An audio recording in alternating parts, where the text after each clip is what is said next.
আজ আমার মামনির শুভ জন্মদিন।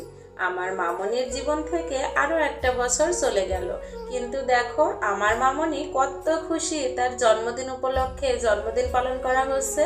কিন্তু মামনি, তুমি যখন বড় হবা তখন খুব মিস করবা এই সময়টাকে। কেন এই বছরটা তোমার জীবন থেকে হারিয়ে গেছে।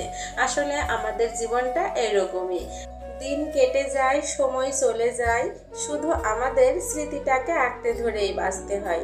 এই তো সেই দিনের কথা। দেখতে দেখতে অনেকটা বছর হয়ে গেল, বুঝতে পেরেছি কিন্তু ভাবতে পারিনি এই কয় বছরে তুমি এতটা বড় হয়ে যাবে। এই তো সেই দিনের কথা যখন আমরা জানতে পারলাম তুমি আমার মধ্যে একটু একটু করে বড় হতে শুরু করেছো, তখন তো আমরা খুব খুশি হয়েছিলাম। আর তোমার বাবা তো অনেক বেশি খুশি হয়েছিল। তবে আমরা আল্লাহর কাছে দোয়া করতাম, আল্লাহ তুমি ছেলে দাও কিংবা মেয়ে দাও, আমার একটা সুস্থ সন্তান দিও। কিন্তু দুর্ভাগ্যক্রমে তুমি খুবই অসুস্থ ছিলে জানো মামনি। তোমাকে যতটা না দেখে ভালোবেসেছিলাম তার থেকে হারাবার ভয়টা বেশি ছিল। কারণ তুমি আমার গর্ভে থাকাকালীন আমি প্রায় অসুস্থ ছিলাম, 9 মাসই আমি অসুস্থ ছিলাম। অনেক ধৈর্য, অনেক কষ্ট করে তোমাকে এই পৃথিবীর আলো দেখিয়েছি। তুমি আমার সেই সন্তান। যখন হসপিটালে আল্ট্রাসাউন্ড করে জানতে পারলাম হয় বাচ্চা বাঁচবে না হয় মা, তখন আমি কি বলেছিলাম জানো? আমি মরে যাব, তবুও যেন আমার সন্তানটা বেঁচে থাকে। তোমাকে আমি এত পরিমাণ ভালোবেসেছিলাম। তুমি জানো মামনি, তুমি একদম অপুষ্ট বাচ্চা হয়েছিলে।